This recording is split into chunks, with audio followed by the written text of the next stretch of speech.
Hello everyone, it's the build-up show. Liverpool in the Club World Cup final versus Flamengo. 5:30 kickoff on Saturday.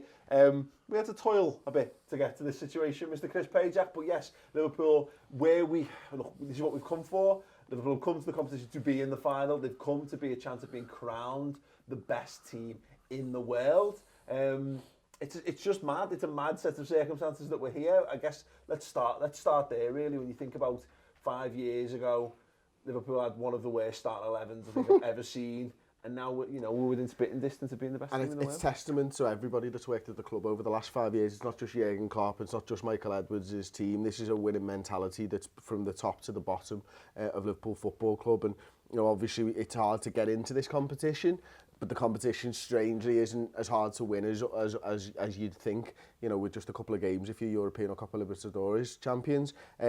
I'm really excited to see this game. I don't watch Brazilian football, I don't watch Flamengo, but that they're a passionate fan base, the quality players, skillful players, and I've heard a lot about these guys being a lot more European in style. John was talking about it a little bit earlier. The manager's European, and he's got them playing like a European side. Did they come from a goal down against River Plate to go through as well in the Libertadores final? So they've got that winning mentality that maybe Liverpool have shown in the bucket loads over the last sort of 12 to 18 months. And a really, really great game, and one that I'm so excited and nervous for. Yeah, absolutely. And I think weirdly, I think the Monterrey game probably it helps us in some regard. I mean, look, it'll be a bit of a hindrance because I don't think we wanted to work that hard for that win. But I think any notion that this is just a procession, that European football is better than South American football or Central American football, they're just going to rock up and it's a foregone conclusion, will be gone from the minds of the players, if it was even there for a single second. I mean, the club's history tells you that that's wrong. Yeah. Because every time we played a South American side, they've beaten us. Yeah. I do think it'll help us to have had a decent game under our belt rather than a stroll. Yeah. I think we've got the kind of players who thrive on playing, tough games. But who knows? I mean, they're bound to be a good footballing side and they're bound to be difficult. I mean, Chris was saying they went to goal down in their final against River Plate. They also went to goal down in their semi, didn't they? Yeah. And they came back. And they've obviously got good players with good technique. And, playing a tough game against Monterrey where they've got a lot of South American rather than just Mexican players.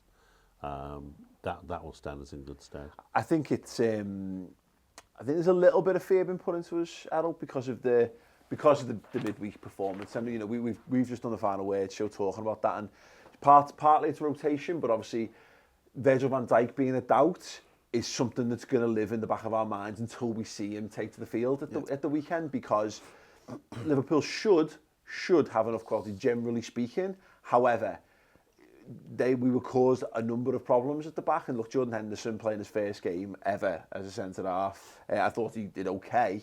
But, you're coming up against Gabriel Barbosa's a goal machine. They're a higher quality team until we see... Is he deserving of that name? Gabigol? Yeah.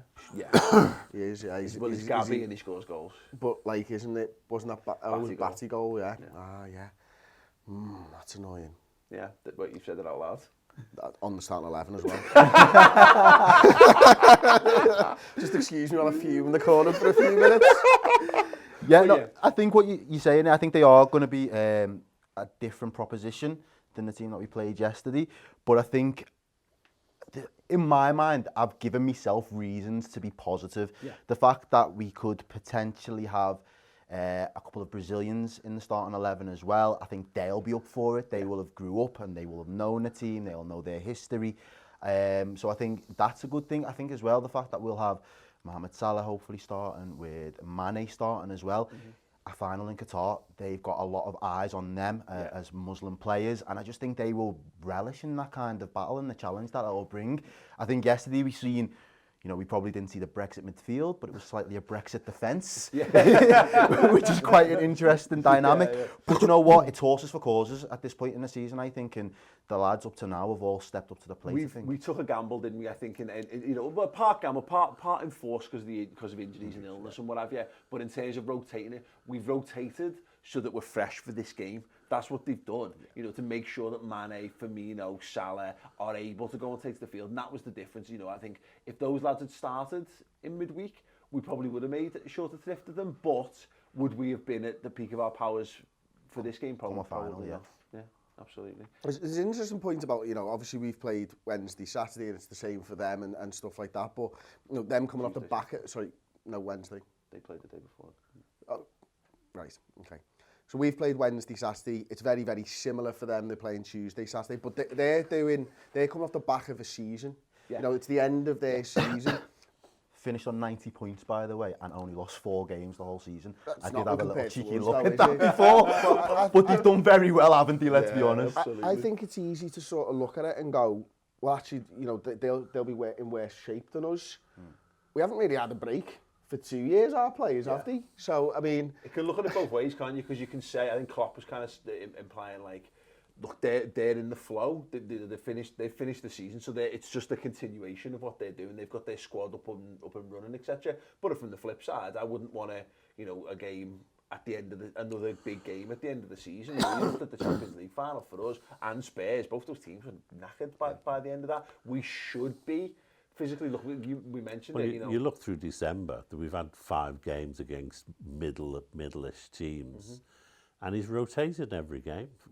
Deliberately, you know, and presumably he's rotated every game so that we can get to this final and play our strongest side, and then play Leicester away with our strongest side. Yeah, I completely agree. I completely agree on that, and I think we've seen the fitness thing. I think is going to be the big issue, and you know, it's very rare that teams are fitter than us, Chris.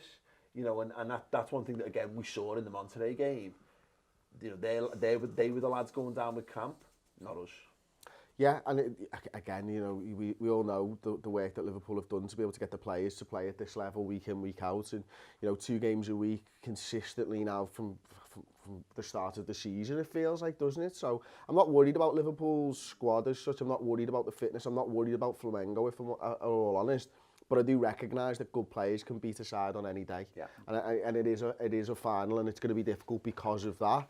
I think if you play this game out of 10 times, they'll come out on top more than they come out the losers of it. So it's about putting a performance together. He'll take this seriously. He'll want to be crowned world champions. Every player in the squad will want to be world champions. It's not something that comes around very often, and they'll look to grasp it. But this is the thing. We talked a little bit about the media stuff around it, Dad, and you know the Liverpool disrespecting the Carabao Cup and whatever. I mean, the fact that everyone still calls it the Capital One Cup, or has a different name for it, tells you everything you need to know about that competition. Cup, the league, the best thing to call it. That's what it is. I mean, the fact is Liverpool had no choice about playing that game with kids because they weren't given another alternative. Yeah. You know, we're playing 2 games in 2 days. It's not our fault. Yeah. You know. But now that we're here, that's the thing about it. You know, we've put our eggs in this basket. Say on the final way, you can lose a final. You can't. That's what happens. One game of football, you know, as we saw again, we got a bit of a bloody nose against Monterrey. Things can go against you, but this is the point: is that they're playing for those gold badges. They're playing for the chance for that trophy. Let's face it, the tournament's a load of rubbish. Which one? And this one, the Club World Cup, right, it's an absolute load of rubbish, and it's going to get worse because in a couple of years they're going to make a whole tournament of it with 24 teams or something. And they're all rubbish apart from the South American champions and the European champions who are going to end up in the final anyway. Yeah. And so, you know, it's not a tournament, but we are now going to play. It's like the 2 best heavyweights in the world suddenly get to face each other in a boxing match. Yeah. That's what it's like. You know, you have to play beat all the others, but you know, you're in the final against the best other team in the world. Yeah. What was the Intertoto Cup? What was the format of that? Intertoto was the other one. That was the. It was the previous Intercontinental. So, is that the one we used to get put into back in the day? It was the Club World Championship, and it was the Intercontinental. In like when we played Flamengo last time, you just flew to Japan and played Flamengo in so it was just the champions of Europe, the champions of South America. Just a one-off game, But FIFA loves a procession, don't they? They love just drawing it. They've seen it as an opportunity to, I don't know, create group stages, whale build, or whatever the phrase would be. There's a chance here, I think, for Liverpool to cement themselves as this side to cement themselves as the greatest Liverpool side of all time. Now it'll need the league title, I think, you know, to be fair. Yeah. But you know, they're on the verge of accomplishing a feat that none of the greatest Liverpool sides in the past have accomplished. None of them have ever won this competition or the equivalent thereof. Definitely the best Liverpool side in my lifetime that I can remember. Maybe not my favourite, which is just like then a personal taste thing, but I definitely think they are the best. I think they've got some real quality, and I think the thing that will, as you said, solidify that is definitely for us as Liverpool fans and our fan base, it's going to be the Premier League. But being able, I think I watched the build-up yesterday and Andy Robbo saying about, you know, we want to win this. It's part of us making history, but then also it'll give us that extra added confidence to go into the back end of the season flying. And I think we could do with a little bit of that now. End 2019 in the best possible way. Go into 2020 knowing exactly what our goals and ambitions are, knowing that they are all achievable. And I think even when, you know, we're doing something right when opposition fans are recognising how good we are and they're starting to give us the credit that we actually deserve. And I think that's probably one of the biggest compliments we can take from this so side. difficult to just to get into this competition. So you're right. As a tour, it's not a good tournament, but it's a good. Sorry, Dad, it's that thing of and it messes with your season so much that I just, you know, it's not something. It's not like we lost the Champions League final against Real Madrid, and it's like, right, lads, we're gonna go and try and get back here again, kind of thing. Because you want to win the Champions League every season. I could live the rest. If Liverpool win it once, I could live the rest of my life without Liverpool going big in this competition again, just to say they've done it. But you don't want to be faced with a situation where you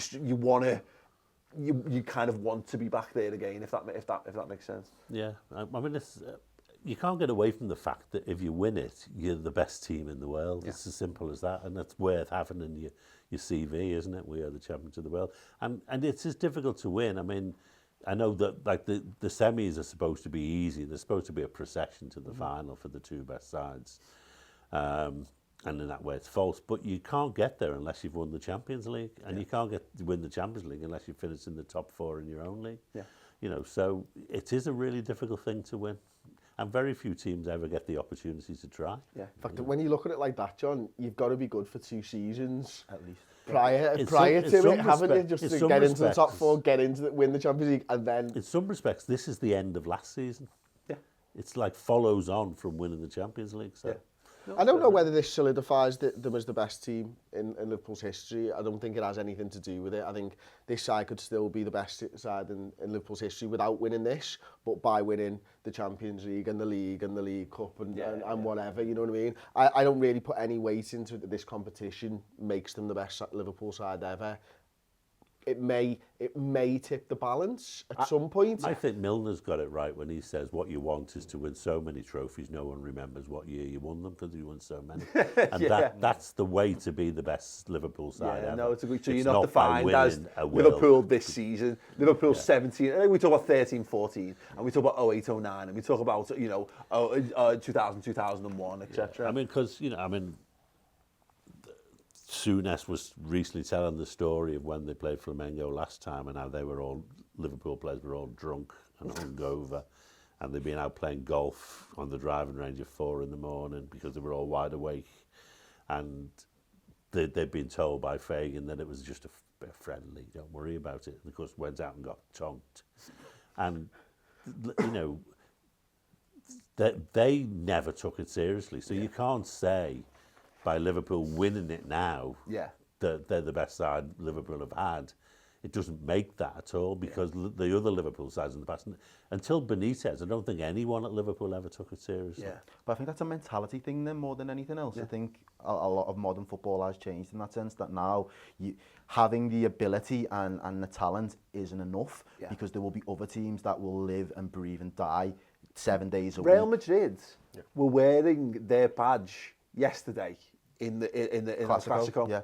You know, the badge that says they're the world champions, I think they've legitimised it to some extent, particularly for the Europeans, because if them, who were the 13-time or whatever, Champions League winners, are you know what I mean, proudly declaring them this, then Liverpool should be doing exactly the power, though, isn't it? Yeah, there's that. But I watched some of the game against River Plate, and I watched the build-up, and it's pretty obvious that the greatest thing in Flamengo's history is beating us 3-0 and winning the World Club Championship. Yeah. That's the greatest thing in their history. They absolutely think that's one. And of course, South American teams always take it seriously. Yeah.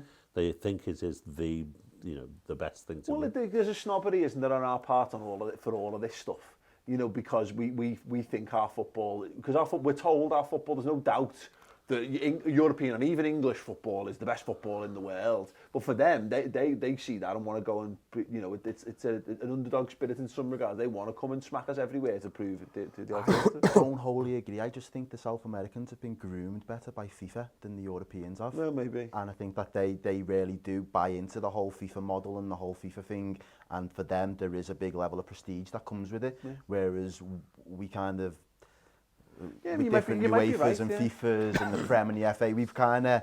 But also, you know, if English teams were in it, if English teams have performed better in the Champions League over the last decade, we'd have seen more of them in this competition, and I think there would be more to it. Whereas again, it's just because Real Madrid have dominated it, obviously, and you know, and South American teams have done well in it. You know, if we get to a situation where, you know, like, let's say Spurs do it and Spurs are in it next year or whatever, and then maybe you've got another English club, I think we'll start to treat it with a bit more respect, perhaps. It's like the Europa League all over again, where it took a few years for that to get the respect that it probably deserves all over again. Because for a long time, we was just treating it as if it was a nothing competition, whereas I think it's a very important competition to make sure that you are of that level within the Europe elite. Yeah, that's true. I mean, look at the Super Cup, you know, there's years when you forget the Super Cup's a thing, but when you're in it, you realise that it's something that you want to win. If you're in any competition, you should want to win it, shouldn't you? I mean, that's always been Liverpool's mentality.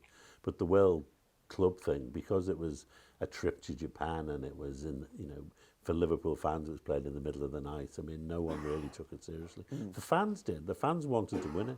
Yeah. But the players and that were... One thing that's going to be interesting to know, because there's going to be people talking about the legitimacy of all this. You know, Man City take on Leicester, same kick-off time. It wouldn't shock me to see. I mean, I know we're going to be on terrestrial TV, but let's look at the viewing figures for the end at the end of this, and I wouldn't be surprised to see the Liverpool viewing figures dwarf the City Leicester one, and that'll tell you what it means. And there is something to it being on terrestrial. Absolutely, you've said that, haven't you? But you're talking about that's a massive Premier League clash, the biggest, you know, it's the biggest league in the world. There's also something to be said, like, look, it's that Mitchell and Webb sketch, isn't it, about football and all that. It's like, it's just nice to watch something different. Yeah, I guess I can watch City Leicester twice a season. Yeah. You know, I've never seen Liverpool play Flamengo. I wasn't old enough the last time they played. For me, it's I don't know how it'll pan out. I mean, I know the game in England will get a better viewing figure because it's on terrestrial TV. There's no doubt about that. But what will be interesting to see what the figures are like worldwide. Yeah. You know, because certainly in the Far East they love watching Premier League football, but at the same time, will the World Club Championship drag them away? So that's going to be interesting. And don't be shocked. It's just that, again, it managers legitimise tournaments and legitimise trophies, and how seriously they take those things. You know, let's look at Man City's side in the game yesterday. They played a couple of decent players, but they still put out two kids at centre half.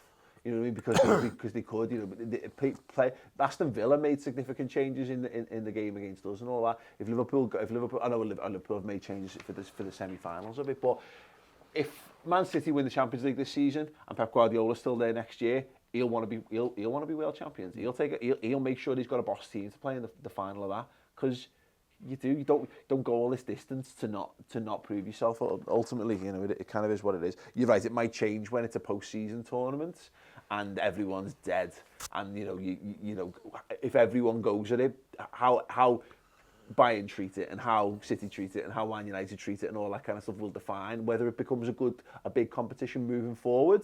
But right now, Liverpool should treat it like it's the fucking Champions League final, because they've gone all that way. And ultimately, I want to go badge on Michelle. They must be treating it seriously. They wouldn't have taken practically the whole club. Oh, exactly. Yeah, absolutely. Right, we're going to talk about preferred 11s in a moment, but before we do, I was lucky enough to sit down with Liverpool legend Emile Heskey for an exclusive interview that is available in video and in podcast form on the redmentv.com. Here's a clip. They were there. These Lundbergs, etc. In that game, that Arsenal team was something. Yeah, they were special. They were special. But again, I always say this: when you got Michael in your side, you've always got that little chance, haven't you? I mean, he's that one chance, and well, he got two, but and took them both. After the first, which one was the first one? Was The first one when he dives in when it's like well, Owen's first Yeah. goal, when it breaks in the box, Babel knocks it down. That's the one, and then he kind of volleys it in. So instinctive. Always drops to him or Robbie, doesn't it? Bang, goal. And then the second one, it's funny because if you look at the second one, is it Tony Adams kind of shows him onto his left? Like I said, that's fine. I'll take it onto my left and play it in. Well, it's Patrick Berger's ball for it is just he picks because he comes off the bench. I think right toward the last 15 minutes of the game, and he plays that ball into the channel, and Michael chases it down. And as he's running through, I mean, like watching it from the stands, didn't feel like there's any no chance. No, there's no. But you know, with Michael, that he can shift the ball fairly quickly because he's got that low center of gravity, and he can shift it and be that 1 yard ahead of you. If you have to take it any more, then you might be able to catch him. But that first 5 yards, you're not catching him. And it's evident that he actually shows him onto his left because he doesn't want him to come back on and try and bend it. Michael just said, yeah, that's fine. Just shifts it, bang. Yeah, get over there, sign up. It's completely free for the first month. So you get that. You get the Klopp interviews. You get the Lucas Leiva interviews. You get Chris sitting down with Alex Oxlade-Chamberlain, Jordan Henderson in the last season. There's loads and loads and loads of amazing exclusive content, and it's all for you guys. So get involved. Right. Errol, I think it's fair to say that every one of us would have Virgil van Dijk, a half-fit, thrown up on the touchline Virgil van Dijk for this game, if possible. Was there anyone else that you think, anything controversial, anything you'd be doing for this team? Not off the top of my head, no. I'd like to see Trent coming back in, which I think is a given. And to be honest, I think we'd probably go with if Gini was fit as well, he'd probably be the only other one that I'd say he's a certain. Throw him definitely back in the midfield. I think I didn't particularly like Lallana in the 6 last night. Yeah. I think his distribution was good. I just don't think he was great in the tackle. Yeah. I think I've got used to Fabinho's long legs, spider legs, just kind of just clawing things back when he's got no right to do so. Yeah.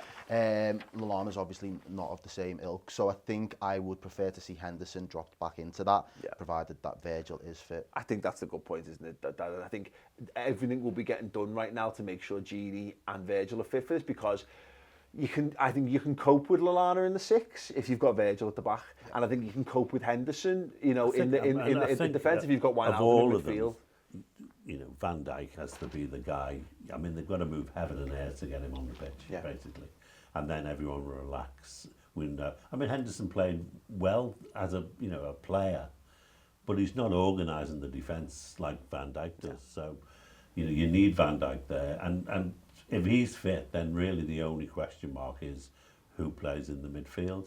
And I would go back to the fact that Klopp is generally conservative. You know, he'll play Gini, Milner and Henderson if he can get them on the pitch. Yeah. If Gini's not fit, I'd love to see Keita get a shot at it. Yeah. I think, for me, Chris, I think in his ideal world for this game, he's probably looking at Henderson, Wijnaldum, Keita probably for his midfield. Yeah, I said that on the starting 11. That in an ideal world, that's his 3, and I think he puts Wijnaldum in the 6. I think he puts Keita on the left-hand side and Hendo on the right. Oh wow! Okay. Because he's done this now. There's proof of this where when Keita's played, Hendo's played the 6. When Ox has played, Wijnaldum's. When Ox has played, Hendo's played the 6. When Keita's played, Wijnaldum's played the 6, because Henderson's at the right-sided midfielder and Wijnaldum's the left. So it depending on who he's playing. Plays in that forward position where Henderson's been playing for the last year. It's an interesting choice. I mean, Alex Oxlade-Chamberlain would be a bit gutted, I think, not to start this game if we're playing a midfield 3 and if Henderson's in the 3 and 3 for Keita now. He's just pushed himself over the line at the perfect time. He started doing what he does when he's playing really well, is making those little runs into the box, playing 1-2s. He's got a great eye for that, I think. Yeah, absolutely. And he's even more dangerous than Ox, and Ox is probably far more dangerous than most of the midfielders. He's got that little bit extra. There's that little. It's the killer ball that I think Keita's got in, and the Ox doesn't have, but a different kind of threat. And look, the one thing to note on this, Edel, is having Oxlade-Chamberlain on the bench to freshen things up if we need is a very, very good. I was going to say, Ox is more explosive out of the two, isn't he? And I think that'll be more important as his legs start to get tired. I think they will probably struggle the same way Monterrey struggled with the intensity of the second half. And I hope as long as we can contain them for 45 minutes, get them into that second half, let them run the legs into the ground, and then hopefully when you are looking to make the changes of an Ox or an Origi, even a Shaqiri, with 30 minutes to go, he's still got something to offer, provided he's playing in the right position, I think. Divock Origi to do the Divock Origi things with 10 minutes to go in the game. But I think that's a good point, is that, you know, obviously we've engineered this situation really, haven't we, Chris, where we can go back to having Ox and Origi as the first and second substitutes. And you're right, with 20 minutes to go, that's a nice position to be in, potentially. I'd prefer us to be bringing on Milner with 20 minutes to go, because it means we're 2 up. Personally, but if you want to talk the other way around, we can bring Ox on if we need a goal, sound. Yeah, absolutely. Yeah, no, I can't wait for this game. I'm so excited, and you know, I think as mentioned, ultimately, you know, you can lose files because it's one game of football, and I think they're going to be given as good as they've got. And looking at it, you know, Gabigol's with 34 goals in 43 appearances this season, so he's definitely one to watch out for. And I don't see them doing what Monterrey did, was sitting back and trying to hit us on the break, even though that's a good tactic against us. I actually think they're going to go toe-to-toe with us. I hope so. And that'll be great. It should be a great game of football. Unless we end up with, like, you know, Henderson and Lallana centre half or whatever, which is the worst case scenario. Jimmy Milner. Yeah, absolutely. As mentioned, obviously we're not playing in the same competition this weekend, but City Leicester is going to be going on during this game. Just a few thoughts on this one, Chris. We've been having a back and forth all week in the office about this, about what's the perfect scenario. The perfect scenario was a draw, really, isn't it? But if you had to choose a win for City or a win for Leicester? City. Okay. And the reasoning behind that? They're further behind us. Absolutely, I like that. Yeah, that's exactly the same. City to lose leaves them still, 14 points behind us or something, and it means that potentially Leicester could be some 13 or something behind us. So. Yeah, I think that's it. That's the tricky one. There's a temptation, I think, from some people out to say another defeat for Man City absolutely buries them. But I think the difference between 17 points and 14 points is, I mean, that could be. We're 10 points clear of Leicester, and if they beat City and then go and beat us, then you know it really starts to get tight. I can't see that happening, and I think for the end of the year, how much of a kick in the teeth would it be that City lose another game and we get crowned World Club Champions? I think there's something in that just makes them think in themselves, right, it's the Champions League for this next year, boys, that's our best chance. Yeah. And I think whether Leicester like it or not, they're probably going to kick up a few more draws. I'm touching wood and I'm hoping that's the case. Yeah. But I can see City doing a run if they needed to, and if they was in a position where they could. I can see us grinding it out and continuing in the vein that we are. Yeah. I just can't see Leicester doing that into You want them thinking, I mean, it's just to play it out, I think you want them thinking, what's the point? Yeah. What's the point of burning ourselves out, you know, when all of a sudden, you know, you get to those games around Real Madrid, you look at their fixtures around that time, they've got a lot of big games around that time, and you just want them thinking, do I just push myself that extra 10% in this game if it means I'm going to lose 10% for the Real Madrid game, which is a mentality they've not had to have for the last couple of seasons. Can I ask a question? If I guarantee you that Liverpool beat Leicester, does that change your mind about this game? Yeah. Would you I'm then more like relaxed, whatever the result is? No, I still want Leicester to win. Fully, still want Leicester to win no matter. I think I might. If you guarantee me that Liverpool beat Leicester, I might just want Leicester to beat City. But then even a draw against Leicester's not the worst for us if they beat City. Yeah. So there's a few ways you can look at it. I just want them to thinking about each other. Yeah. And I think that's the way that Liverpool pull away from this. Yeah. So the closer they are after these games, and the further away we are, they're just becoming it's an interesting game in its own right, isn't it? Because last year Leicester did get really close to getting a draw, didn't they?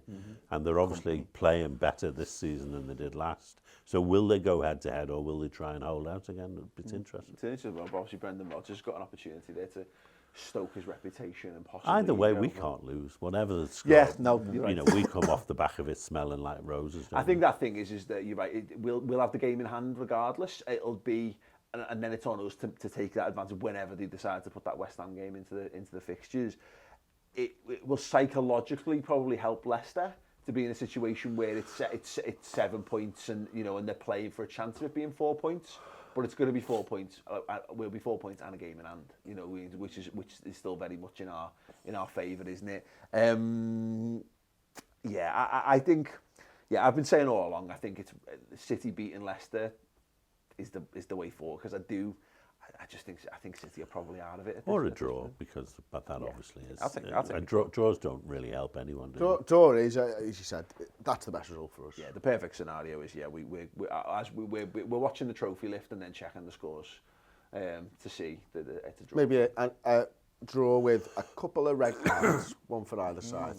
Yeah, absolutely. I'd love a high-scoring draw as well. We only seem to be the team that do that. Yeah, give you a reason to watch match of the day and the night as well. Why not? Right, score predictions then. Errol, what do you think it's going to be? What do I think, or what am I hoping? I'm hoping for, obviously, us to just cruise, but I know you said it earlier, we don't tend to do that. So I think I'm going to go for 3-1 this time round, final. Okay. I'm hoping that we've got the Liverpool way out of the way in Monterrey, and we can beat them 3-0 Wow, for perfect revenge. Yeah, go ahead. 4-3 to Liverpool. Yeah.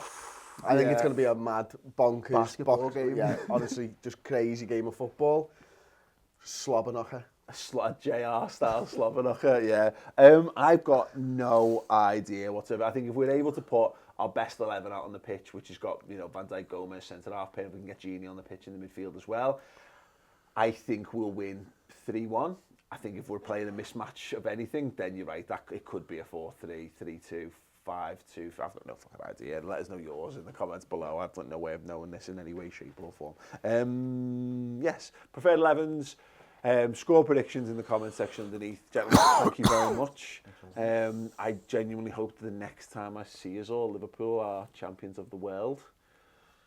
I can't wait to be in the cop and hear the song that it's going to be, because it always surprises you, doesn't it? Yeah. Because they won't go with the obvious. We are the champions of the world, because it doesn't scan. You never know. We've been lazy about these things in the past. Fingers crossed anyway. I just want those gold badges more than anything, and I hope the players feel the same way too. Listen, drop a like on this video. Make sure you subscribe to the channel. We are touching on 400,000 subscribers. You could be the 400,000th if you've not subscribed. Make sure you do. Click the notification bell as well. And of course, if you want the Heskey interview, go to the Redmen TV.